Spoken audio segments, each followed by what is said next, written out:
Olá, tudo bem? Seja muito bem-vindo ao nosso projeto de educação jurídica. No vídeo de hoje, vamos passar uma orientação muito importante para quem pensa em adquirir um imóvel. Eu vou explicar como funciona uma ferramenta jurídica que pode ser utilizada nos negócios para dar maior garantia ao comprador na aquisição do seu imóvel. Trata-se da averbação do contrato particular de promessa de compra e venda perante o cartório de registro de imóveis. Você já ouviu falar nesse instrumento? Sabe como funciona? Vamos então juntos descobrir o que a legislação diz sobre esse assunto. Aqui no canal eu te ensino como proteger o seu patrimônio, a sua empresa e, é claro, a sua família.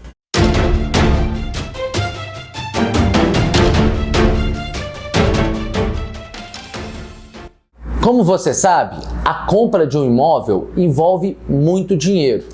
Normalmente, é preciso aguardar anos para conquistar esse objetivo tão sonhado entre os brasileiros. Às vezes, a compra de um imóvel envolve a economia de uma pessoa ou até mesmo de toda a família para a compra desse imóvel. E além disso, tem os gastos altos que são pagos de impostos, taxas, emolumentos e por aí vai.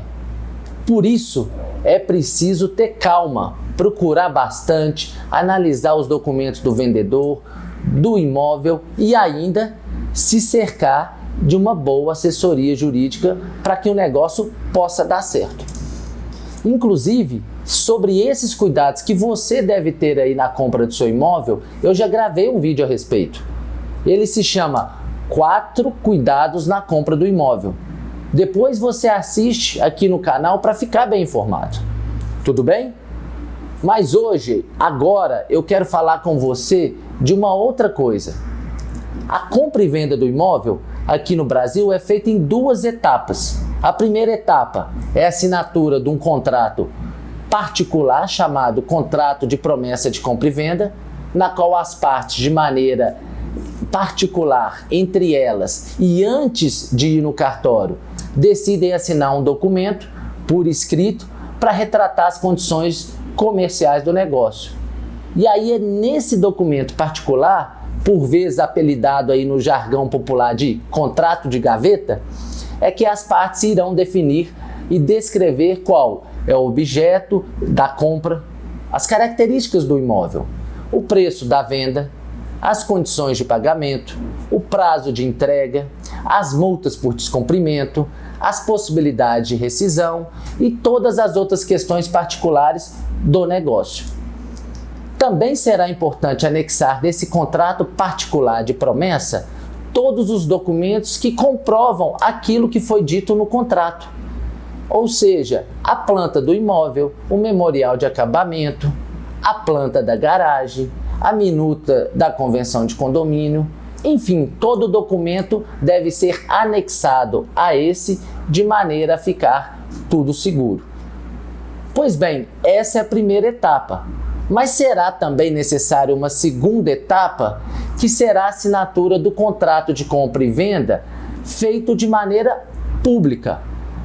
O nosso artigo 108 do Código Civil obriga que os imóveis que tenham valor acima de 30 salários mínimos, a sua compra e venda seja formalizada através de escritura pública de compra e venda lavrada em cartório de notas. Sendo assim, as partes deverão formalizar essa compra junto ao cartório para que o negócio jurídico tenha validade e assim a escritura seja registrada posteriormente no cartório de registro de imóveis para transferência da propriedade em nome do comprador junto à matrícula.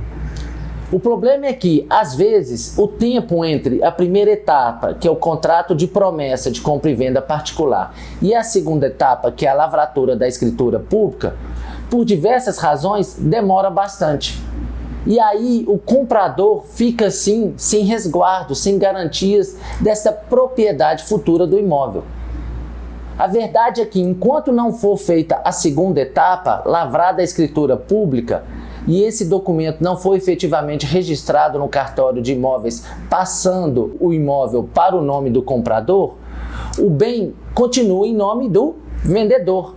E assim todos os riscos inerentes ao vendedor durante esse tempo ficam sujeitos e vulneráveis para o comprador. O imóvel ficará sujeito a penhoras, lançamento de indisponibilidade judicial, bloqueio trabalhista, arresto cautelar e até mesmo ficará sujeito à possibilidade do próprio vendedor vender para uma outra pessoa esse mesmo imóvel, para um outro terceiro de boa fé que compra sem saber que aquele imóvel já foi vendido. Por isso eu quero te dar uma dica importante. Em alguns casos faz sentido você averbar a promessa de compra e venda no registro de imóveis. Ou seja, após a conclusão do contrato particular que foi firmado entre as partes, você poderá pegar esse documento particular e levar no cartório de registro do imóvel e averbar esse contrato à margem da matrícula do imóvel, dando assim publicidade àquela compra e venda que foi firmada de maneira particular. Com essa publicidade da compra, o comprador adquire o que a gente chama de direito real de aquisição sobre o imóvel, que é oponível ao vendedor e a terceiros. Isso significa dizer que ele, na qualidade de comprador, poderá sim exigir do vendedor ou de terceiros a futura outorga da escritura pública definitiva de compra e venda, que é aquele documento da segunda etapa. Desde, é claro, que ele tenha cumprido com todas as obrigações, especialmente pago o preço. Mas a propriedade do seu imóvel futuro ficará reservada a seu favor e deverá ser transferida de forma obrigatória pelo vendedor, tão logo o comprador cumpra com todas as suas obrigações que estão previstas lá no contrato particular de promessa de compra e venda. Isso então dará uma garantia maior, adicional, ao comprador, porque em qualquer motivo, inclusive se o vendedor se recusar no futuro a transferir o imóvel, o comprador poderá sim pedir a outorga obrigatória dessa escritura pública. E mais, não tem qualquer custo de ITBI. Somente é devido agora, nesta etapa de averbação da promessa da compra e venda particular, as taxas e emolumentos do cartório de registro de imóveis. O ITBI somente será devido no futuro em favor da Prefeitura Municipal, quando efetivamente a propriedade do imóvel vier a ser transferido com o registro da escritura de compra e venda, e não com o registro da promessa, de acordo com o nosso artigo 1245 do Código Civil. Dessa maneira, o comprador consegue então assegurar de maneira pública o seu direito real de aquisição futuro desse bem imóvel, que ainda está somente na fase de promessa de compra e venda. Ok? Fez sentido aí para você? Então deixa a sua curtida, compartilhe esse vídeo com os amigos para o nosso projeto de educação jurídica chegar a mais pessoas. Até os próximos vídeos. Tchau!